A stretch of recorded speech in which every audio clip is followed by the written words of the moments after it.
보이니까? 내가 누가 또 안 좋아. 사람들 또 들어오면 지금 우리 사람 먹자. 자리 먹고.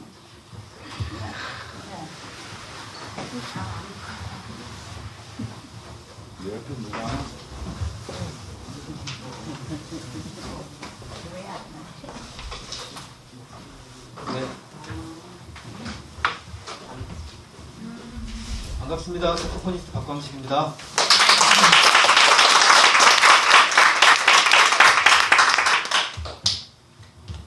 네, 원래 이렇게 뭐 누가 나와서 소개해주고 이제 이렇게 시작하고 그러는 건데요. 그런 거 없이 그냥 그냥 하겠습니다. 소리 잘 들리시나요? 네. 네. 휴대폰은 다 진동으로 바꿔주시고요. 원래 이런 거는 이제 다른 사람이 나와서 하는 건데.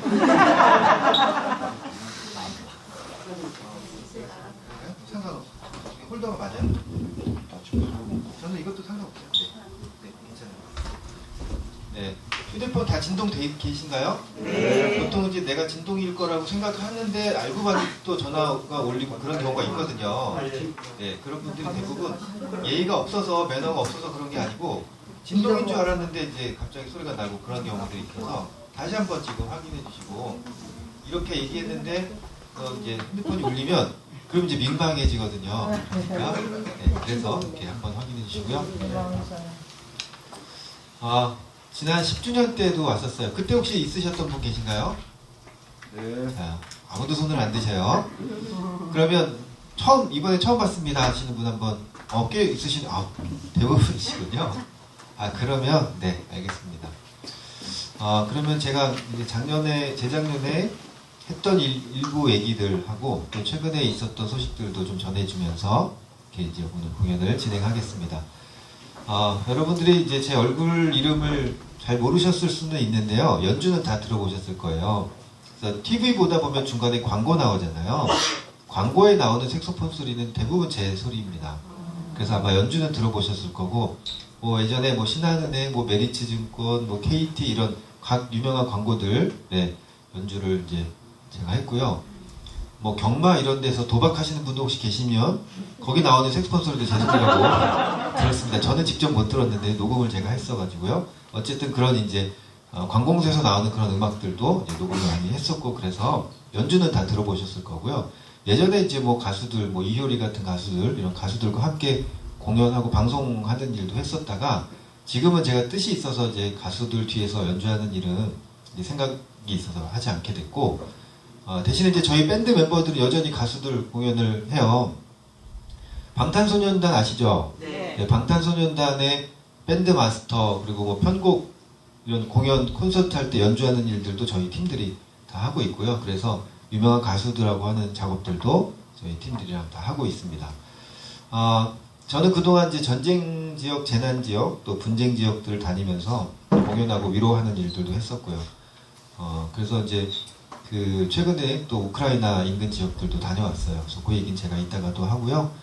그런 공연들을 해오면서 사람들을 위로하는 일을 경험하고 위로하는 일을 하다가 그들이 위로받는 모습들을 제가 경험하고 나서 제 인생이 아주 중요한 가치로 여기게 됐어요. 그래서 이제 그 사람들 쫓아다니면서 격려하고 공연하는 일을 계속 하고 있습니다. 지난 2년 동안은 코로나 때문에 못 나갔다가 이제 다시 자가격리, 입국자 자가격리가 풀렸거든요. 그래서 이제 열심히 또 다니려고 해요.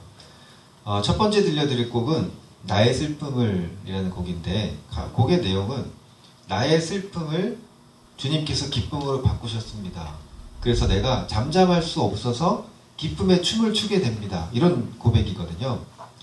근데 제가 한번 생각해 봤어요. 나의 슬픔이 기쁨으로 바뀌었다는 것. 우리가 보통 정말 기도 제목들 뭐 내가 건강이 안 좋거나 부모님이나 또는 가족이 건강이 안 좋거나 또는 경제적으로 너무 어렵거나 또 관계의 어려움 때문에 기도하고 있잖아요. 그것 때문에 마음 아파하고 슬퍼하고.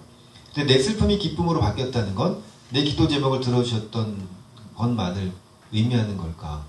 내가 또는 가족이 지인이 아파서 암에 걸려서 투병 중이어서 기도했는데 기적적으로 나았다.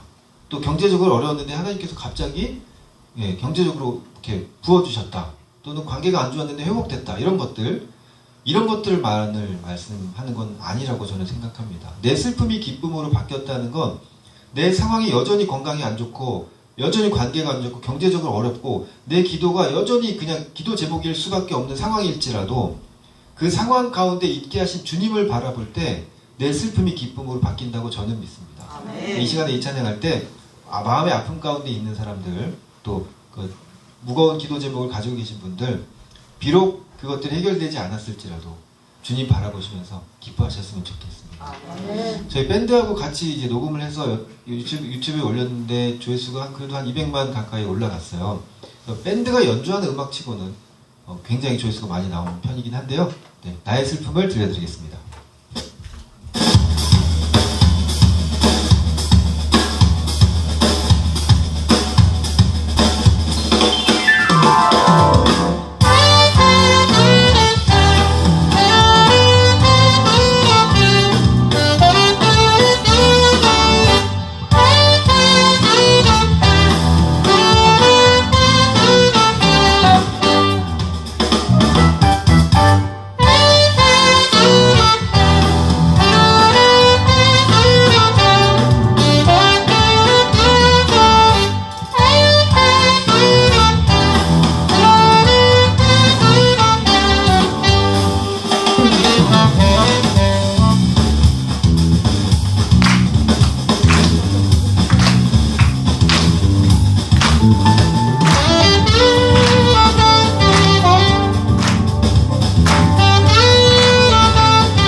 슬픔이 기쁨으로 바뀌셨습니까? 네. 네, 여러분들이 또 표정이 밝아지셨어요.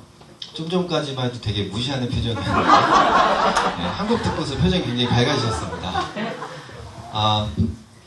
이제 저는 사실 그 안티 기독교인이었어요. 예수님 믿는 사람들 정말 싫어했었죠. 여기 혹시 안티 기독교인 있으세요? 저는 기독교가 너무 싫어요. 이런 분 혹시 계십니까? 없으신 것 같은데 뭐 있을 수는 있어요, 그렇죠? 안티 기독교인 그러면 예수님을 싫어하는 게 아니고 예수 믿는 사람을 싫어하는 사람이에요. 그러니까 내가 예수 믿는 사람이지만 예수 믿는 사람을 싫어할 수는 있잖아요, 그렇죠? 예수 믿는 사람이 예수님을 싫어할 수는 없지만 예수 믿는 사람이 예수 믿는 사람을 싫어할 수는 있어요, 그렇죠? 저는 안티 기독교인이었고 또 무신론자였어요. 신이 없다고 생각했죠. 무신론자들은 대부분 또 경험론자들이에요. 신이 있으면 나와보라 그래. 내가 보면 믿을게. 뭐 이런 거거든요. 제가 그 정도로 예수 믿는 사람을 싫어했는데 왜 싫어했냐면 예수 믿는 사람들이 교회 안에서의 모습과 교회 밖에서의 모습이 다른 걸 봤어요. 여러분 혹시 집에서의 모습과 교회에서 모습이 같으세요? 왜 웃으시죠? 자신 없는 거죠. 제가 아이들 만나서 상담 정말 많이 했는데요. 아이들의 고민 중에 하나가 엄마가 아빠가 교회에서랑 집에서 달라요. 이런 것들. 그래서 전 예수 믿기 싫어요. 이런 아이들이 있어요. 저도 충분히 공감하고 제가 저를 생각했을 때 저도 어릴 때 학교 다닐 때요. 저도 집에서의 모습하고 학교에서의 모습이 달랐어요. 저 어릴 때 욕 많이 했거든요. 한 중학교 때까지 욕을 많이 했던 것 같아요. 특히 초등학교 때 욕을 많이 했어요. 욕 별로 안 한 것처럼 보이죠? 공감을 안 하시는 것 같은데. 어렸을 때는 그 나쁜 짓을 하고 그러진 않았어요. 되게 착했고 정의의 편이었어요. 어릴 때부터 정의의 편이었어요. 그래서 싸움도 좀 많이 하고 그랬고요. 네, 중학교 때는 이제 해운대 중학교 다녔는데 전체 싸움 짱이었어요. 그렇게 안 보이죠? 네, 그때 키가 지금 키예요. 그런데 그때 이제 선도부도 하고 그러면서 좀 정의의 편에 있어서 싸움을 잘했지만 싸움 잘하는 애들이 싸움 못하는 애들 괴롭히면 제가 도와주는 그런 역할을 하고 애들이 야 매점 가서 빵 사와 그러면 야 됐어 내가 갔다 올게 그러고서 멋있는 척하고 그랬었어요. 그랬는데 입은 좀 욕을 좀 섞어서 쓰곤 했었거든요. 근데 어릴 때 욕 많이 한다고 나쁜 사람 되는 건 아니더라고요. 그쵸? 여러분도 어렸을 때 욕 많이 하셨나요? 고개를 크게 끄덕이시는데 네, 그렇다고 지금 나쁜 사람 되진 않았잖아요. 그쵸? 그래서 혹여라도 여러분 자녀들이 욕하는 모습을 들었다거나 봤다고 해도 그렇다고 해서 그 아이가 나쁜 사람 되는 건 또 아니에요. 크게 걱정 안 하셔도 되고 그게 또 저도 나쁜 마음에서 욕했다고 그랬던 건 아닌데 어쨌든요. 예, 어릴 때는 좀 그렇게 지냈어요. 저도 집에서의 모습과 학교에서의 모습이 달랐죠. 집에서는 그냥 마냥 착한 아들. 예, 어디 가서 절대 뭐 나쁜 말 안 할 것 같은 그런 착한 아들이었지만 나쁜 말을 많이 하긴 했었죠. 예, 그런 삶을 살았었던 저이기 때문에 아이들이 엄마 아빠가 교회에서 집에서의 모습이 달라요 라고 얘기할 때 저도 충분히 이해를 해요. 저도 그랬었으니까. 그런데 어쨌든요. 제가 고등학교쯤 되면서 교회에서의 모습, 집에서의 모습이 다른 어른들, 저희 집은 그 당시 예수님 믿지 않았어요. 그런 친척들이 있었는데 그런 이중적인 모습 보면서 예수님이 없구나 라고 생각했어요. 예수님이 없는 걸 증명하고 싶었어요. 그러다가 예수님 없는 거 증명하려고 신학책 읽다가 예수님을 만났죠. 그때 주님 만나고 인생 꼬이면서 지금 선교사로 살고 있는 거거든요. 목사님, 예수님 만나고 인생 꼬여가지고 목사님 되셨잖아요. 그죠? 네, 농담이고요. 어쨌든 그런 삶을 살았어요. 그에 대한 이야기도 제가 조금 이따 좀 들려드릴게요. 자, 지금은 동요 들려드리려고 해요. 지금 계절이 봄이잖아요. 우리나라 계절이 언젠가부터 4계절에서 2계절로 바뀌어가고 있어요. 그래서 여름 아니면 겨울. 근데 1년에 며칠 안 되는 그 봄이 지금 이 봄이잖아요. 날씨 너무 좋죠. 그래서 고향의 봄을 들려드리려고 하는데요. 사실 예수님이 오셨던 날이 12월 25일이 아닌 건 아시죠? 예수님이 오신 날을 기념하기 위해서 12월 25일을 정한 거지만 사실 예수님이 오셨던 날은 따뜻한 날이었다고 해요.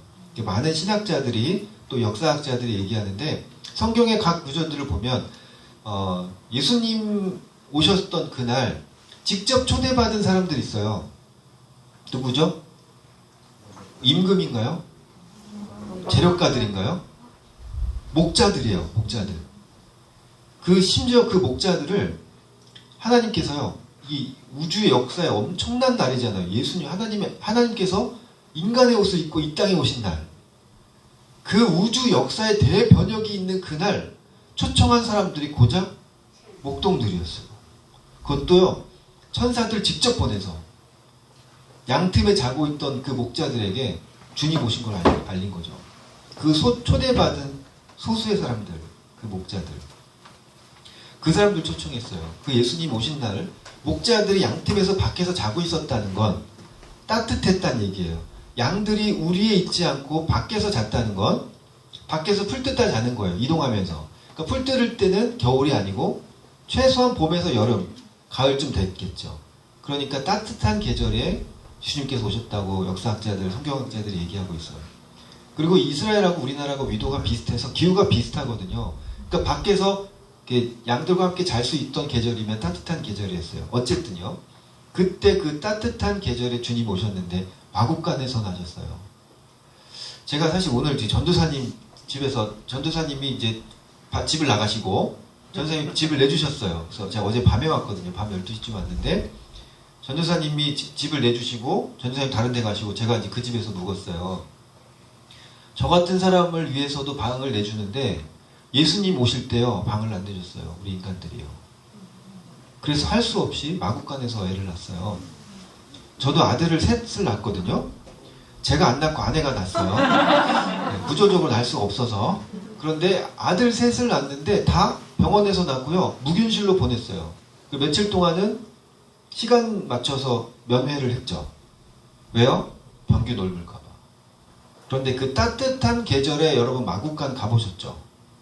똥냄새 찌린내 때문에 눈이 매울 지경이에요. 거기에 벌레, 구데기들, 파리, 모기 잔뜩 있는 그 마국간에서 예수님 나셨어요. 제가 갑자기 너무 마음이 아픈 거예요. 나도 내 새끼들 낳고 병원에서 무균실로 보냈는데 우리를 구원하시기 위해 오신 그 하나님 본인이시자 하나님 당신이시자 하나님의 외아들을 이 땅에 보내셨는데 우리가 방을 안 내줬어요. 그게 너무 마음이 아파서 운전하다 말고 막 울었던 적이 있어요. 한 3년 전이었어요. 제가 그때 뭐라 그랬냐면 주님이 계셨던 곳은 그 따뜻한 봄날 정말 어쩌면 그 천국은 우리가 상상할 수 없는 울긋불긋 꽃으로 가득한 궁궐 같은 곳이 아니었을까. 근데 그곳에서 오신 주님이 얼마나 다시 돌아가고 싶으셨을까. 그 생각하니까 막 목이 메이고 눈물이 나더라고요. 제가 기도하다 말고 그랬어요. 주님 제가 나중에 고향의 봄 연주해 드릴게요. 그랬어요. 그래서 봄이건 겨울이건 상관없이 고향의 봄을 늘 연주합니다. 이 시간에 고향의 봄 연주할 텐데요. 그 주님께 우리의 방을 내어주지 못했던 우리 모습들을 한번 돌아보셨으면 좋겠고 그리고 이 따뜻한 계절을 주신 주님 감사합니다라는 마음을 담아서 연주하겠습니다.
그렇게 안티였던 저를 주님께서 만나주셨고 제 인생의 큰 변환점이 됐어요.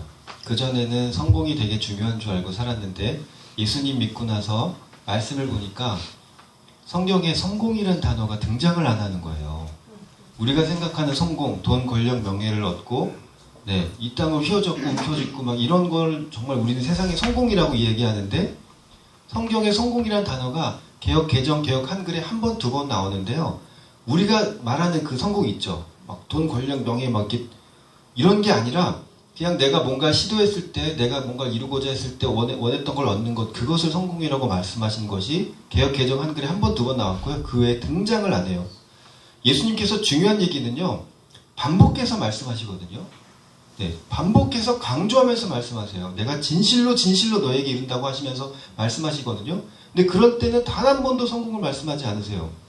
그런데 뭘 말씀하시냐면 희생을 말씀하세요. 아껴주는 걸 말씀하시고요. 나눠주는 걸 말씀하시고 남을 보듬어주는 걸 말씀하세요. 성경에서는요. 성공이 아니라 승리만 말씀하실 뿐이에요. 우리가 그런 삶을 살았으면 좋겠습니다. 세상에서 말하는 그 성공이 교회의 중요한 가치가 될 수 없어요. 근데 마치 세상에서 중요하게 여기는 그 가치가 교회까지 들어와서 마치 그것이 인생의 전부인 것처럼 우리는 그렇게 배워오고 그렇게 또 이야기하고 있어요. 그렇지만 절대 그렇지 않습니다. 그게 우리를 행복하게 못 만들어요. 제 멘토 목사님이 이제 김동호 목사님이라고요. 그분이 자주 하셨던 얘기가 있어요. 여러분 한번 맞춰보세요. 평안이 좋을까요? 편안이 좋을까요? 평안. 그렇죠. 평안이 중요해요. 편안은 잠깐 그냥 내가 몸이 쉬울 뿐이지 그냥 내가 그냥 조금 여유로울 뿐이지 그 편안이 지속되잖아요. 그것만큼 또 고통스러운 게 없어요. 목사님도 얘기하셨거든요. 하루 이틀 병원 양팔 수술하면서 하루 지냈을 때 너무 좋았대요. 막 쉴 수 있으니까 병원에서. 이틀 지났더니 좀 있으시고요. 3일 지나니까 너무 힘든 거예요. 여러분 내가 그냥 너무 편했으면 좋겠다 해서 하루 종일 자잖아요. 그럼 이틀째 되면 허리가 아파요.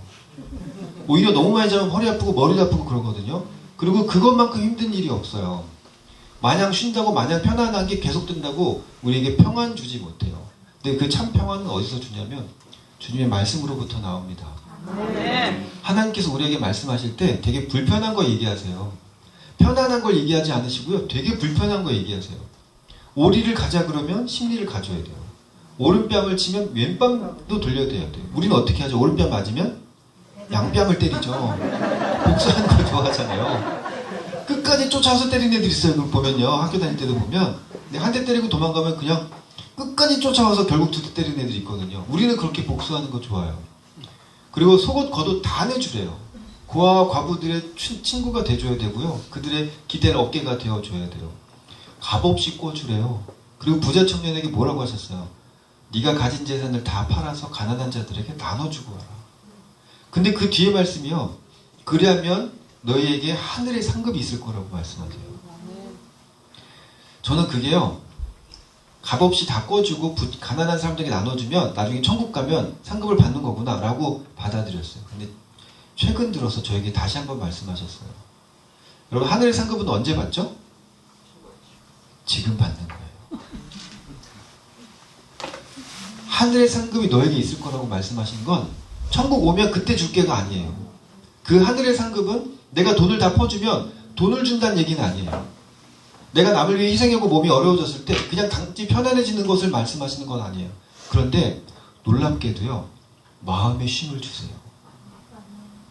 내가 누군가를 행복하게 만들어주면 그 사람의 행복을 보고 내가 행복해지죠.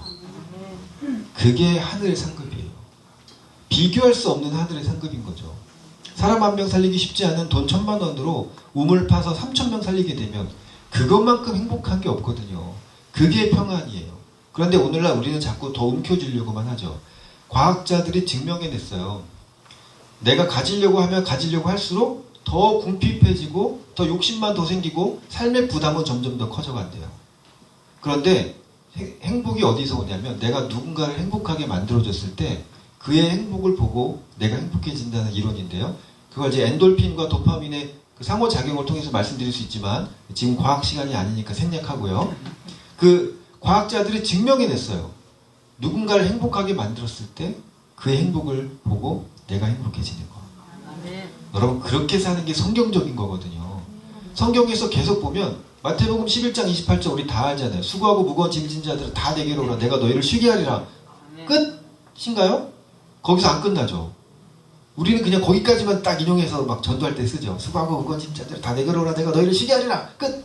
이렇게 하지만 실제 그 다음에 뭐예요? 나를 따르려거든 내 멍에와 짐을 지고 나를 배워. 아니 와서 쉬게 해준다면서요. 근데 뭐요? 멍에와 짐을 지고 나를 배우래요. 멍에가 뭐죠? 사전 찾아봤더니 소나 말 따위의 짐승에게 짐을 실을 수 있도록 만든 구부러진 막대. 이거 뭔지 다 아시잖아요. 그쵸? 거기 그 개나 고양이가 아니고 소나 말이 일하라고 만든 도구면 인간이 곁에 둘 수 있는 가장 힘 좋은 짐승들한테 씌워주는 도구거든요. 그걸 세상에 나보고 지고 거기다 짐까지 얹어가지고 주님을 배우라는 거예요. 그게 어디 쉽습니까? 근데 성경에서 말씀하시는 건 다 불편한 얘기예요. 다 희생하는 것 같아요. 그런데 뭐라고 말씀하시냐면 그걸 지고 나를 배우면 내 멍에는 쉽고 내 짐은 가벼워. 그러면 너희 마음에 힘을 얻을 거야. 너희 마음에 평안을 얻을 거야. 그러니까 주님께서 말씀하시는 건 약간의 육체의 고통, 약간 육체의 피로함, 약간 남을 위해 희생하는 것들을 말씀하시지만 그것으로 인해 참 평안을 얻게 된다고 말씀하세요. 그런데 우린 자꾸 편안을 위해서 살아가고 있는 거죠.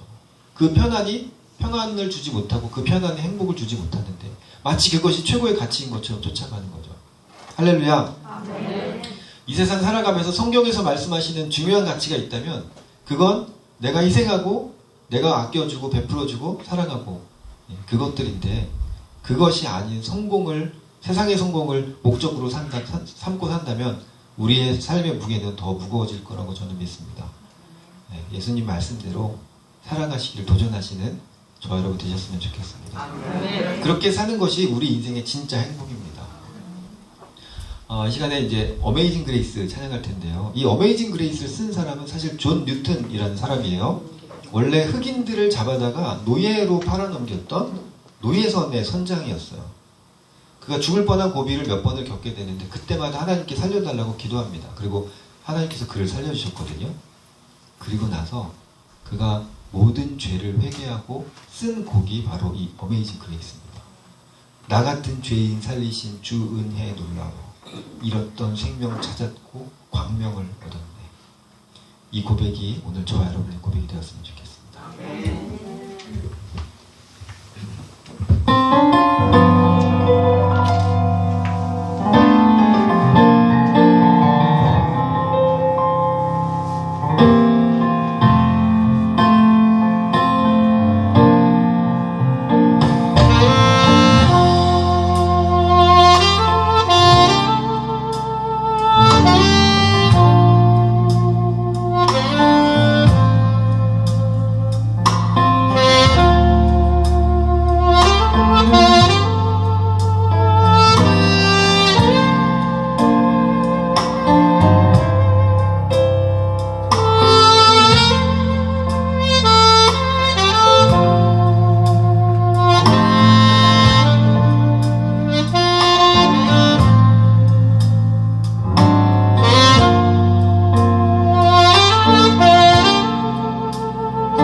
그렇게 이제 예수님을 믿고 말씀대로 살기로 결정하고 말씀을 보니까 다 내가 희생하는 것 같은 말씀, 내가 불편해지는 삶을 사는 것 같은 말씀들. 그런데 부족하지만 말씀대로 살려고 조금씩 노력을 하고 그렇게 열매들을 보게 되면서 하나님께서 우리에게 원하시는 건 단순히 희생이 아니고 단순히 고통이 아니고 정말 우리에게 참 평안을 주시길 원하는 거구나. 하나님의 공식과 우리의 삶의 방식이 다르구나라는 걸 경험하게 됩니다. 그렇게 하면서 제가 이제 하나님께 결정했던 게 재산을 팔아서 남을 드리겠습니다. 부자 청년에게 말씀하신 것처럼 내 재산을 팔아서 남에게 주겠습니다. 라고 기도했어요. 왜냐면 집에 재산이 없었기 때문에 드릴 게 별로 없어서 다 드린다고 해도 괜찮았거든요. 오히려 빚이 많아서 빚을 막 갚는 중이었고, 저희 집이 예전에 좀 잘 나갔던 집안이에요. 할아버지부터 뭐 그 이전부터 또 저희 아버지도 뭐 가만 냅두면 대통령까지 하실 만한 분이셨어요.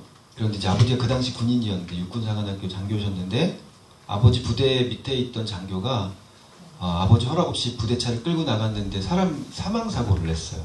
그러면서 아버지가 군복을 벗으셔야만 했고 아버지가 이제 좀 시리에 빠지셨죠. 그래서 마음 들 곳이 없어서 바둑을 두시다가 처음에는 커피 내기 밥 내기 하다가 집문서 땅문서 그리고 모든 재산을 다 사회에 그렇게 환원을 하셨어요. 그러면서 집안이 어려워지셨고 어머니도 이제 정말 고생을 많이 하셨죠. 또 저희 어머니 너무 좋으세요. 그래서 이 사람 저 사람 다 보증서 주고 그러면서 집안이 이제 쫄딱 망하게 됐고요. 빚도 잔뜩 있는 상황에서 또 사기는 또 어떻게 또 당하시는지, 그래서 돈 떼어먹고 도망간 사람도 있고 그래가지고 집안이 아주 어렵게 됐고, 이제 자녀들이 그 빚을 갚았고 마지막에 어머니가 사기당해서 또 빚을 졌을 때는 어머니가 자식들한테 말을 못 하시는 거예요. 근데 그걸 제가 알게 됐어요. 어떡합니까? 제가 갚아야죠. 그래서 버는 돈보다 갚는 돈이 더 많아서 그 당시 카드 돌려막기를 했어요. 군대 갔다 왔더니 군대 딱 들어갈 때 IMF 터졌거든요. 그래서 갔다 왔더니 카드를 전철역 가면 막 만들어 주더라고요. 그 당시 제가 13개인가를 만들었어요. 감사하게도 그때 카드를 신용 상관없이 카드를 만들어 주시면서 돌려막기를 하게 됐죠. 돌려막기 아시죠? 여기서 빼서 저기 갖고 여기서 빼서 저기 갖고 이렇게 한 바퀴 돌고 나면 한도가 또 올라가 있으면 더 많이 빌려서 더 많이 갖고 더 많이 빌려서 더 많이 갖고 이자는 점점 많이 늘어나고 한도도 계속 늘어나고 그렇게 회복하기 어려운 상황까지 그렇게 갔었어요. 버는 돈보다 갚는 돈이 더 많았었고, 그렇게 하다가 급기야는 돈을 다 갚고 다시 빚을 지면서 결혼을 하면서 다시 빚을 졌죠. 그래서 하나님께 한 푼도 못 드리고 마음에 부담만 갖고 있었어요. 재산을 드리겠다고 했는데 그렇고 이제 그렇게 살았던 거죠. 그러다가 재산 드리는 거는 지금 상황에서는 영원히 못할 것 같고, 그래서 제가 기도하다가 앨범의 수익금을 전액 드리기로 결정했어요. 앨범이 많이 안 팔릴 거라고 생각을 했죠. 앨범이 많이 팔릴 줄 알았으면 수익금의 일부를 드리겠습니다 그랬겠죠. 근데 앨범이 딱 나왔는데 이제 대박이 났어요. 물론 여러분 잘 모르시겠지만 지난 10여 년간 우리나라에서 팔린 연주 앨범, 재즈 앨범 통틀어서 음반을 가장 많이 판 사람이 이루마 씨고 그 다음이 저라고 들었어요. 이루마 씨는 아세요? 네, 1등만 기억한 더러운 세상. 그래서 앨범이 꽤 많이 팔렸거든요. 이루마 씨는 수백만 장 팔렸어요. 물론 이제 저는 훨씬 못 미치지만 많이 팔렸어요. 그 앨범의 수익금으로 첫날 팔린 금액이 한 1,000만 원 돈 됐어요. 그 앨범 팔린 돈으로 아프리카에 우물을 파기로 결정했고 그 우물 하나 파는 걸로 3,000명 살리게 된다는 얘기를 들었죠. 1,000만 원으로 사람 한 명 살리기 쉽지 않은데 3,000명을 살린다니까 이게 얼마나 기쁩니까? 내 인생에 경험해보지 못한 생명의 은인이 되는 거 아니겠습니까? 그래서 막 앨범 팔릴 때마다 막 이제 아프리카의 우물도 파고 인도의 병원, 뭐 제3국가의 병원 학교 세워주고 탈북자 돕고 노인들 돕고 장애인들 돕고 국내에 가난한 선교사님을 도왔어요. 돕다 보니까 도와야 될 곳들이 너무 많이 보이는 거예요. 앨범 팔리는 걸 기다릴 수가 없었고요. 막 지금 사람은 죽어나가는데 돈은 필요하고 그러니까 이제 나중에 결혼식 때 꼈던 반지도 팔고 적금 통장 4개 있던 거 다 팔고 그 보험도 해약하고 대출도 받고 나중에 카드 돌려받기를 그때 경험시켜 주셔서 카드 돌려받기 별거 아니라는 걸 알거든요. 한번 해보니까 별거 아니었던 걸 제가 몇 년을 해봐서 알았기 때문에 카드 돌려받기 하면 남들 돕다가 카드 돌려받기 하는 거 멋있지 않냐. 그래서 그것도 했었어요. 물론 지금은 남을 위한 빚은 다 갚았어요. 저희 가정을 위한 빚만 좀 산더미처럼 있지만 남을 위한 빚은 다 갚았으니까 걱정 안 하셔도 돼요. 그렇게 해서 이제 남들 도와주면서 그때 하나님께서 주신 거예요. 내가 나를 위해 살 땐 행복한지 몰랐는데 남에게 쓰니까 행복해지더라고요. 그 하나님의 말씀의 그 모든 것들이 다 이어져 있더라고요. 하나님께서 빵을 2개 주셨어요. 양손에. 한 손에 하나만 주고 다 모든 사람에게 줘도 되는데 어떤 사람들에게 아예 안 주시고요. 어떤 사람들에게 양손에 주셨어요. 그럼 어떻게 해야 돼요? 그 하나는 내 것이 아니라 그들의 것이에요. 그래서 제가 그 아프리카 갔을 때 그 다 고여있는 썩은 물이었어요. 물이 워낙 없으니까 고여있는 썩은 물이 있었는데 거기에 낙타하고 이제 그 염소들이 발 담그고 그 물을 먹어요. 근데 이제 물이 다 썩어 있고 막 오염된 물이고 그러니까 거기서 막 똥오줌을 막 싸거든요. 애들이 근데 그 물을 옆에서 손으로 떠서 먹고 있는 거예요. 그거 먹으면 안 된다고 말하고 싶었지만 걔들은 그거라도 안 먹으면 당장 죽을 것 같으니까 먹는 거거든요. 제가 그런 모습 보면서 하나님께 물었어요. 하나님 이게 도대체 뭡니까? 공평하신 하나님 아닙니까? 왜 우리는 물이 넘쳐나서 버리고 있는데 이들은 이게 없어서 죽어나갑니까? 근데 그 이후에 하나님께서 저에게 주신 해답이 그거였어요. 내가 너한테 빵을 2개 줬잖아. 내가 너한테 청직이라고 얘기했잖아. 그거 네 거 아니야. 그러니까 나눠줘. 계속해서 성경에서 나눠주라고 말씀하셨는데 제가 못 알아듣고 있는 거였더라고요. 그리고 주님 그럼 처음부터 주님이 주시면 되는 거 아닙니까? 나 하나 저 하나 주면 되는 거 아닙니까?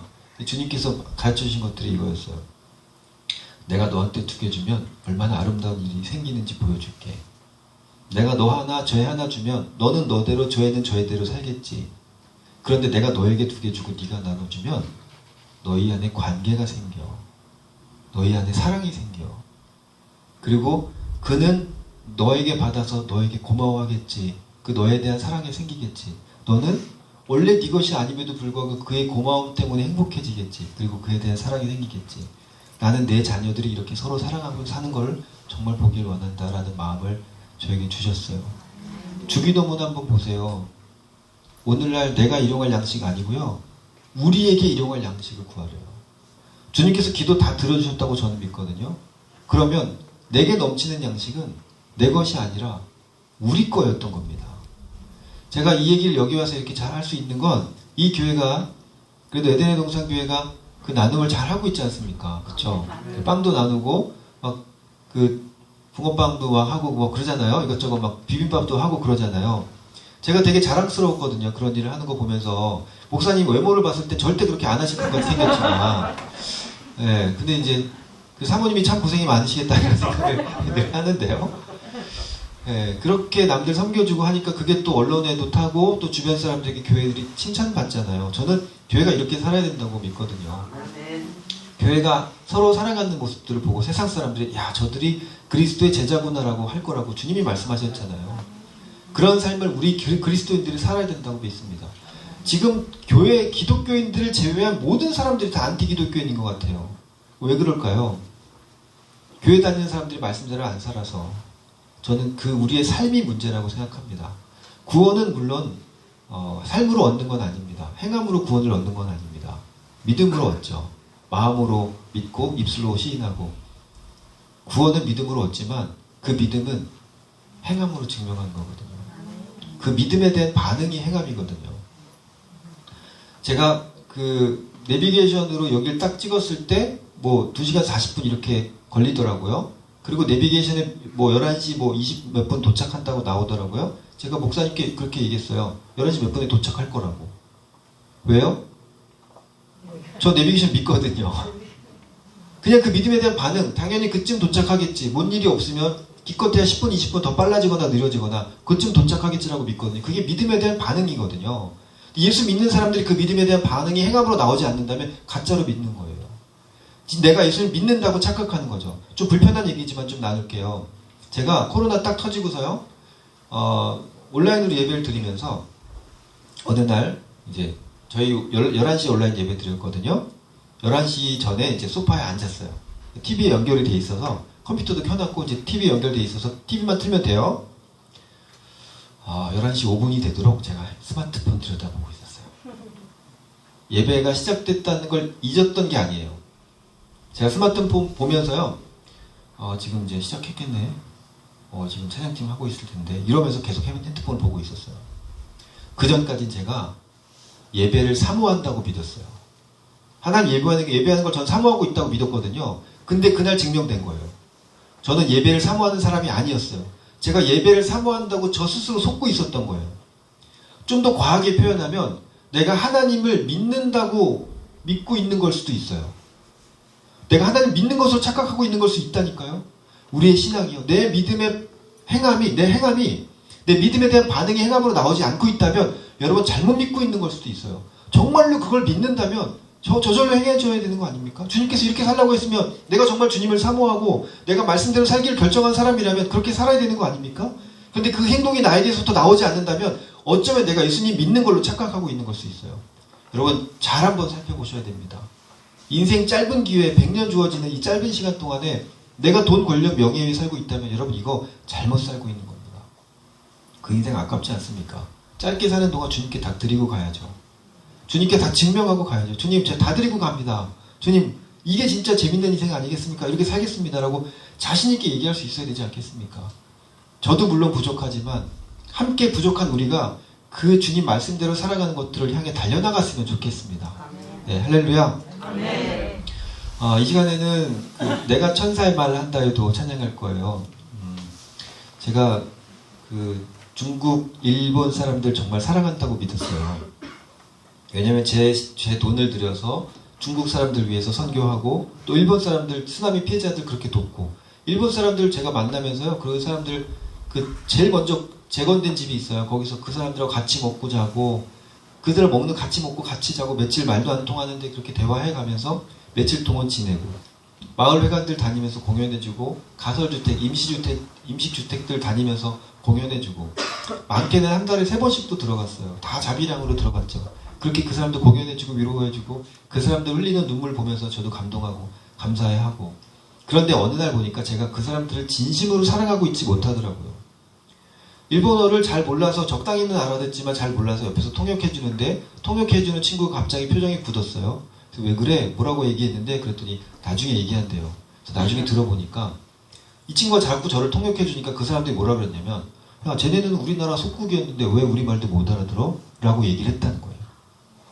내가 그동안 그 사람들 그렇게 도와줬는데 내 돈 들여서 내 시간 들여서 그렇게 도와줬는데 저 정도밖에 안 되라는 생각이 드는 순간 그 사람들이 밉더라고요. 그러니까 제 스스로 그 사람들 진심으로 사랑하지 못했다는 걸 그때 깨닫게 된 거예요. 그리고 제가 주님 앞에 돌아와서 기도했죠. 주님 저는 중국 사람 사랑하지 못합니다. 일본 사람 사랑하지 못합니다. 제가 그동안 저 사람들 사랑하는 줄 알았습니다. 그런데 이제 보니까 제가 저 사람들 사랑하지 못합니다. 주님 제가 이 일 그만둬야 됩니까? 저 가식적으로 사역하고 싶지 않습니다. 저에게 사랑하는 마음을 주시던지 아니면 저 이 일 그만둬야 됩니까? 그렇게 기도했는데 또 마음속에 찾아오셨어요. 그래서 그들을 사랑하는 건 네 몫이 아니다 그랬어요. 그들을 사랑하는 건 내가 할 거야. 네가 잘하는 거 있잖아. 그냥 순종해. 내가 가라 그럴 때 너는 그냥 가. 네가 있어야 될 자리 그 자리에 가 있기만 하면 그 사랑을 내가 나타낼 거야. 그 말씀에 제가 얼마나 위로를 받았는지 몰라요. 그전에 그 자격지심 때문에 내가 저 사람들 진심으로 사랑하지 못하고 있다라는 그 자격지심 때문에 이걸 다 포기하려고 그랬는데 알고 보니까 그러지 않아도 되는 거죠. 그래서 제가 주님께 감사합니다. 그러고 가겠습니다. 그래서 다녔어요. 그리고 일본에서 쓰나미 공연들을 하고 있는데 한 할머니가 공연 끝나고 대기실로 들어오셨어요. 그 당시 86세 할머니셨어요. 지금으로부터 4, 5년 전이니까 지금은 이제 90세가 살아계신다면 90세가 넘으셨겠죠.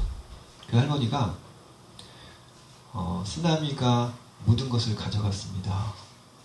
내 사랑하는 가족도 다 데리고 갔고 내 집도 쓸고 갔고 어릴 때부터 같이 자랐던 내 소중한 친구들도 다 데리고 갔습니다. 지난 6년 동안 나는 지옥 같은 삶을 살았습니다. 쓰나미가 모든 것을 가져간 줄 알았는데 알고 보니 그 쓰나미가 사랑을 가지고 왔습니다. 쓰나미가 아니었다면 내가 당신을 만나지 못했을 것이고 내가 이 큰 사랑을 받지 못했을 겁니다. 쓰나미 덕분에 이 사랑을 받았습니다. 그렇게 말씀하시는데 저도 울고 통역하는 분도 울고 그분도 울고 주변 사람들이 다 울었어요.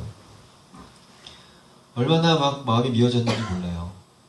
저는 그냥 음악을 했을 뿐인데 그 사람들은 그걸 사랑으로 받았더라고요. 여러분 이웃을 사랑하는 거 쉽지 않아요. 그런데 내가 그 사람들을 진심으로 사랑하고 있지 못하다고 해서 좌절할 필요 없어요. 내가 그 옳은 일을 하기만 하면 하나님께서 그 사랑을 나타낼 거라고 믿습니다. 아멘. 우리 목사님 생긴 건 정말 남을 사랑 안 하게 생겼지만 잠깐 말씀해서 죄송합니다. 네, 그렇지만 목사님이 하고 있는 그 행동들, 이 교회가 함께 하고 있는, 이 사회에 하고 있는 그 아름다운 행동들을 이 세상은요 사랑으로 받습니다. 아멘. 비록 여러분이 사랑 없이 그냥 의무적으로 했던 일일지 몰라도 세상은 그것을 사랑으로 받습니다.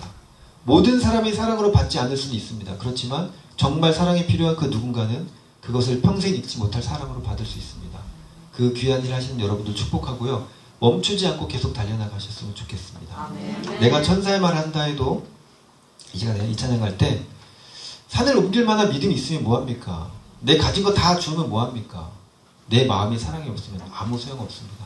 주님, 내가 사랑하지 못하고 이 일을 할지라도 주님 그걸 저에게 사랑으로 부어주십시오 라고 기도하시면서 이 찬양 들으시면 좋겠습니다.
지난 10여 년 동안 이렇게 사역하면서 사실 은혜를 가장 많이 받은 사람은 저예요.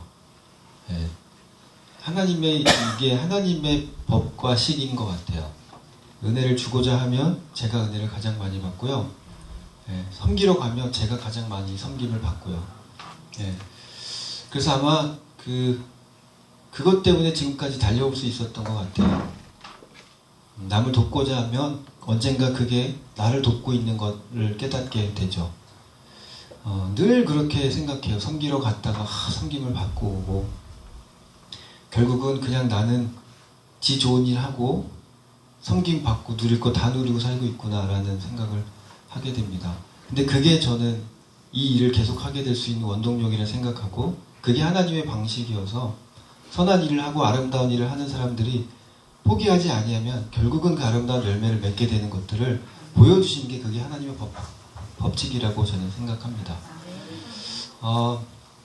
지난 2주 전에는 그 2주 동안 우크라이나 지역을 다녀왔어요. 전쟁 딱 터졌을 때 제 마음속에 저기 내가 가야 될 곳인데 라는 생각을 했고 내가 있어야 될 곳이 저곳인데 라는 생각을 했어요. 그래서 가야 되겠다고 마음을 먹고 그냥 격리하지 뭐. 그래서 이제 제가 일정들이 다 잡혀 있었거든요. 주일 사역은 빈 날이 없었고 막 일정들이 잡혀 있었는데 우크라이나 전쟁 났는데 저기 전쟁터 간다 그러면 양해를 해주겠지. 좀 미안하지만 교회들에게 연락을 해서 집회를 다음으로 연기하는 걸 말씀드려야 되겠다고 하고서 이제 날짜를 잡았어요. 그리고 가려고 마음을 먹었더니 자가격리가 들어올 때는 이미 자가격리가 없어진다고 하더라고요. 그래서 얼마나 감사했는지 몰라요. 그리고 우크라이나 인근을 다녔어요. 불가리아를 시작으로 루마니아, 헝가리, 슬로바키아, 폴란드 그리고 체코까지 6개국을 다니면서 3,000km 넘게 짐 가득 싣고 이렇게 운전하면서 다녔어요. 물론 운전은 제가 안 했어요. 거기 분들이 해주셨어요. 그렇게 3,000km 넘기는 길을 가면서 실제로 다녔던 길은 더 돼요. 왜냐면 전쟁이 나니까 저희가 가려고 했던 그 길이 차단된 거예요. 그래서 내비게이션은 이 길로 가면 저기로 가야 되는데 그 다음 길을 알려주지 않으니까 저희가 초행길이다 보니 또 산을 돌아서 다른 지역을 돌아서 이렇게 가야 되는 그런 길들이 굉장히 많았거든요. 그래서 크게 돌았던 게 제 기억으로 일단 아주 크게 돌았던 곳이 한 2군데 정도 됐어요. 그래서 거리로는 꽤 많이 다녔던 것 같아요. 참 많이 울었어요. 그 기간 동안에 내내 정말 많이 울었어요. 전쟁을 겪고 있는 사람들을 보니까 그렇게 눈물이 나더라고요. 그 사람들에게 위로하겠다고 갔는데 제가 더 위로를 많이 받고 왔어요. 1,000만 원 넘는 장을 하루에 이렇게 보는데요. 그게 그렇게 힘든 일인지 몰랐어요. 정말 그 생노동이었어요. 큰 카트에다가 엄청난 카트에다가 정말 끝이 보이지 않는 카트를 다 실어가지고 계산하는데도 직원들이 여러 명이 나와가지고 막 계산을 하고요. 그리고 난민들이라고 해서 싼 거 사주지 않았어요. 막 다 좋은 거 사줬어요. 난민들이어도 똑같이 우리가 먹는 거 좋은 거 먹어야 된다. 그래서 참치 제일 비싼 것들 사주고 밀가루, 설탕, 그다음에 파스타, 면, 그다음에 소스 같은 것들 잔뜩 사가지고 보내주고 아이들 기저귀부터 뭐 분유 막 좋은 것들 사서 그렇게 가 넘겨주고 초코바, 미니 초코바 이런 것들 잔뜩 사가지고 보내주고 그리고 현장의 소식들을 들으면 또 그렇게 마음이 아프고 그렇게 난민들을 만났어요. 난민들을 계속 보호해주고 있었어요. 난민들에게 이미 먼저 와서 난리를 치고 간 이단들이 이미 있었어요. 이단들은 빨라요. 어쩜 그렇게 동작들이 빠른지 이미 다 휩쓸고 갔어요. 그리고 문제가 생기니까 각 나라마다 난민들을 보호하기 시작했어요. 그 사람들 그 안전한 곳으로 이송해준다고 버스에 태워가지고 바로 납치해버려서 인신매매들도 엄청나게 많이 일어났고요. 그래서 이제 난민들을 보호하기 시작했고 저희가 하려고 했던 공연들이 몇 개가 무산이 됐어요. 근데 감사하게도요. 곳곳마다 정말 다른 색깔로 공연하고 다른 사람들을 위로하게 하셨는데요. 처음 불가리아 도착했을 땐 난민들도 물론 있었지만 그곳에서 고생하시는 선교사님들이 눈에 보였어요. 그래서 그 선교사님들 위로해주는 공연이 되었죠. 물론 제 아이를 데리고 온 엄마들 피난민들이 막 눈물을 흘리면서 공연을 봤어요. 그 사람들이 흘리는 그 눈물들을 마음에 담고 왔어요. 그렇게 공연을 하고 그 다음번에는 이제 루마니아의 우크라이나 국경을 갔어요. 거기서 공연을 하겠다고 했더니 공연을 허락을 안 해주는 거예요. 단 한 번도 공연을 허락해 준 적이 없대요. 그래서 여태까지 허락 안 해줬으니까 이제 허락해주면 되는 거 아니냐고. 그래서 막 졸랐어요. 그리고 이제 저하고 같이 갔던 분이 또 프로필이 또 엄청나거든요. 심지어 우크라이나 홍보대사예요. 이분이 노래하시는 분이었는데, 그래서 이제 이 저희들 프로필을 보더니 공연을 열어준 거죠. 대신에 자기들도 이 저 카메라가 있어서 그 카메라 때문에 자기들이 이렇게 공연하고 막 이런 상황을 보면 자기들이 어떤 책임을 져야 될지 모르니까 카메라 피해서 거기서 공연하라고. 그래서 카메라가 이렇게 바라보고 있는 그 밑에서, 등잔 밑이 어둡잖아요. 그래서 거기서 이제 공연을 했죠. 감사하게도요, 음악이 소리가 나기 시작하니까 봉사단들이 다 몰려들었어요. 그 사람들이요, 일주일이면 전쟁 끝날 줄 알고 그냥 호기 좋게 와가지고 봉사 딱 신청하고서 봉사단이 와 있었는데요, 한 달이 넘어가니까 지친 거예요. 그분들이요, 텐트에서 자요. 그리고 그 임시 그 플라스틱으로 되어 있는 그 간이 화장실 있죠. 그거 한 달 동안 쓰고 있는 거예요. 얼마나 힘들겠습니까? 그 사람들도요. 지칠 대로 지쳐 있어요. 그러니까 저분들 위로해줘야 되겠다 해서 공연을 했는데요. 막 너무 신나서 춤추는 거예요. 그 왜 한 사람이 한 손 잡고 이렇게 돌려주는 춤 있죠. 이런 것도 추고 막 신나서 엉덩이 춤 추고요. 그리고서 끝나고 나서 그 사람들 인터뷰를 받았는데, 여기 한 달 넘게 있으면서 가장 행복한 순간이었다고, 모든 피로가 다 씻겨져 갔다고 얘기하는 거예요. 그래서 또 봉사단들도 위로하게 하셨고, 또 난민들도 만나서 공연해주고, 또 폴란드에서는 국경을 못 들어가게 됐어요. 그래서 폴란드에서 공연이 취소될 상황이었는데, 당연히 제 지인이 또 전 세계 어디나 있으니까 지인이 막 힘을 써줘가지고 저 난민들하고 같은 숙소에서 지내게 해줬어요. 그리고 그들이 먹는 밥을 저희가 함께 테이블에 앉아서 먹게 해주셨어요. 그래서 정말 특별한 은혜였죠. 저희가 공연 리허설 할 때 나와서 춤추고 막 행복한 시간을 가졌어요. 그리고 본 공연이 시작됐어요. 공연하는데 엄마들만 보이는 거죠. 아이들하고 엄마만 있는 거예요. 아빠들은 전부 다 전쟁터에 있고, 피난 나온 사람들은 전부 다 엄마들과 아이들. 젖먹이 아이들이 칭얼대고 있고, 엄마는 다독여 해주는데 얘는 계속 칭얼대고, 유모차들은 쌍둥이 유모차들도 있고, 그런데 아빠들은 없고, 아이들을 엄마가 혼자 케어하고 있는 그 상황들. 그 힘들어 보이고 이렇게 힘에 부쳐 보이는 그 엄마들 보면서 어찌나 또 눈물이 나던지요. 공연하는데 아이들이 무대로 이제 제가 나오라 그랬어요. 너희들 춤춰라. 신나는 곡 연주해 줄 테니까 나와. 그랬더니 아이들이 막 나왔어요. 그래서 객석은 이렇게 있지만 제가 뒤돌아서 아이들 바라보면서 연주를 했는데요. 그렇게 밝게 춤추는 아이들 보면서 또 얼마나 눈물이 나는지 몰라요. 그런 거 있잖아요. 장례식장 가면 엄마 아빠 죽었는데 아무것도 모르는 어린아이가 신나서 뛰어놀고 있는 그런 모습을 본 어른의 마음, 그게 느껴지면서 막 눈물이 나는 거예요. 나는 신나는 곡을 연주하는데 저만 울고 있는 거예요. 그래서 눈물을 참을 수가 없어서 그냥 울면서 막 연주했어요. 그리고 여러분은 혼자가 아닙니다, 이렇게 얘기해주고 공연을 마쳤어요. 공연을 마쳤는데 6살 정도 된 남자아이가, 저희 막내가 8살이거든요. 그러니까 걔보다 한 2살 정도 어려 보이는 꼬맹이 남자아이인데 저에게 확 달려오더니 제 다리를 꼭 끌어안는 거예요. 제가 처음 경험했어요. 내 아이가 아닌 남의 아이가 저를 그렇게 힘껏 끌어안는 걸 처음 경험해봤어요. 근데 그게 그렇게 행복하더라고요. 그래서 얘가 그냥 이렇게 이쁜 애가 있냐 그러고서 저도 안아줬어요. 근데 저를 끌어안고 있던 그 애가 놓지를 않아요.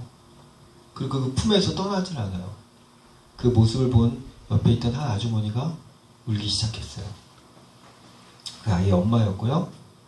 남편이 얼마 전에 전쟁에서 죽었다는 소식을 들었다는 거죠. 이 아이는 엄마들만 있는데 어른 남자가 오니까 아빠가 느끼고 싶었던 거예요. 그래서 제 다리를 그렇게 끌어안고 떠나질 않더라고요. 저도 울음이 터져버렸어요. 그동안 계속 울음을 참았는데 울음이 터져버렸어요. 이 아이가 아빠 없이 살아가는 그 인생이 얼마나 마음이 아플까. 남편 없이 아이들을 키우는 이 엄마들은 얼마나 아플까. 전쟁이 끝나도 다시 돌아가지 못할 텐데. 왜냐면 다 초토화됐고요. 내 집이 이미 없어졌어요. 그러니까 가도 내가 그 집에 머물 수가 없어요. 차라리 그냥 그 난민촌에서 그냥 거기서 여러 사람이 같이 지내지만 그냥 그들이 주는 거 먹고 구호품들 받아서 먹고 살고 있는 게 차라리 나을 수 있거든요. 그러니까 전쟁이 끝나도 돌아가지 못할 사람들이 너무 많은 거예요. 근데 아빠도 없고 남편도 없고 그렇게 아이들을 돌봐야 되는 그 사람들 보니까 얼마나 눈물이 나던지요. 제가 그날 너무 복잡했어요. 주님 분명히 일하시겠지만 분명히 큰 계획이 있으셔서 이 일을 하시겠지만 근데 이들을 이렇게 아픈 것 주면 어떻게 해야 됩니까? 근데 분명한 건 복음이 들어가고 있었어요. 저희가 하나님의 사랑을 얘기하고 연주할 때 그들이 그렇게 눈물을 흘려요. 성경책을 나눠주는 봉사하시는 분들은 이미 성경이 동나고 없대요. 우크라이나에 다 들어갔대요. 지금 막 복음이 들어가고 있어요. 그리고 전 세계 수많은 나라들이 그 관심도 없었던 우크라이나를 위해서 기도하고 있어요. 저는 분명히 하나님께서 위대한 일을 하실 거라고 믿어요. 그런데 당장 보이는 그들의 아픔 때문에 마음이 미어지는 거죠. 그렇기 때문에 우리가 더 기도할 수 있고 그들에게 더 갈 수 있는 게 아닌가 생각이 들었어요. 제가 그분들한테 약속했어요. 여러분을 위해서 계속 와서 공연하겠습니다. 전쟁이 끝나도 여러분을 계속 찾아와서 공연하겠습니다. 여러분 혼자가 아닙니다. 그 얘기 계속 해주면서 공연해줬어요. 난민들 버스에 올라탔어요. 난민들이 이송해 가는 다른 나라로 이동해 갈 때 그 휴게소에 서 있던 버스를 발견하고 저희가 허락을 받았어요. 그래서 난민 버스에 올라타서 연주를 하는데요. 그 버스의 그 통로가 굉장히 좁잖아요. 그러면 정말 얼굴들이 다 이렇게 가까이서 있거든요.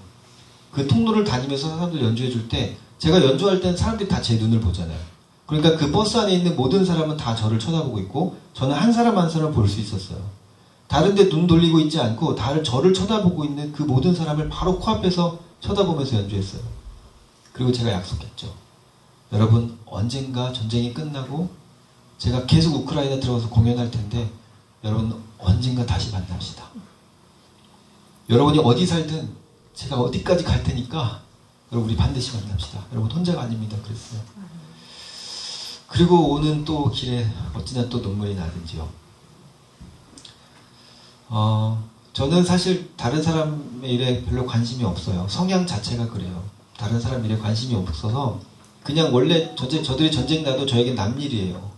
그 남일인데도 이렇게 마음이 아픈데 우리 하나님께서는 내 자식들이거든요. 내 자식들이 서로 죽이고 있거든요. 기도하는데 하나님 저 마음이 너무 아픕니다. 이제 그만 울고 싶습니다. 그랬는데 하나님께서 그 마음 보여주셨어요. 내가 너무 아프다. 하나님의 자식들이 지금 서로 죽이고 싸우고 있어요. 여러분 우크라이나를 위해서 기도해 주시면 좋겠습니다. 그 여러분이 그 우크라이나를 위해 하는 그 의의 기도가 저는 반드시 이루어질 거라 믿고요. 이 일들을 통해서 더 선하고 아름다운 일들이 일어날 거라고 믿습니다. 그들에게 하나님의 참 평안이 흘러갔으면 좋겠습니다. 스패포드라는 잘 나가는 변호사가 있었어요. 과거에 전도왕 무디와 동역자였고요. 그가 자기 전 재산을 들여서 저택을 짓는데 아들이 죽게 됩니다. 그 집이 완성됐는데 시카고 대화재로 인해서 그의 집과 재산이 모두 다 불타게 됩니다. 아내와 4딸을 위로하려고 배에 태워서 프랑스로 여행을 보냈는데 그 배가 또 영국 배와 충돌해서 4딸 모두 다 죽고 그 아내만 구조돼서 살아남습니다. 살아남은 아내의 전보를 받아들고 스패포드가 침통한 마음으로 배에 오릅니다. 그리고 사고가 났던 현장을 지나면서 그가 하나님께 원망하며 울었습니다. 아버지 왜 나에게 이런 고통을 주십니까? 그렇게 무릎 꿇고 기도하는데 이전에 한 번도 경험하지 못했던 큰 평안을 경험합니다. 그리고 그가 쓴 시가 이 찬송의 가사가 되었습니다. 내 평생에 가는 길 순탄하여 늘 잔잔한 강 같든지 큰 풍파로 무섭고 어렵든지 나의 영혼은 늘 편하다. 내 영혼 평안해. 모든 것을 다 잃었던 그가 어떻게 평안하다고 고백할 수 있겠습니까? 참 평안은 예수 그리스도께만 있습니다. 그가 그분을 붙잡았기 때문에 그 평안 누릴 수 있었습니다. 이 시간에 이 찬양할 때 고통 가운데 있는 우크라이나 국민들, 내 나라를 떠나서 나라를 잃은 아픔 가운데 있는 그 사람들에게 그 하나님의 참 평안이 흘러갔으면 좋겠습니다. 그 당시 스패포드에게 임했던 그 하나님의 참 평안이 그들에게 그리고 저와 여러분에게 동일하게 임하시길 원합니다. 아멘.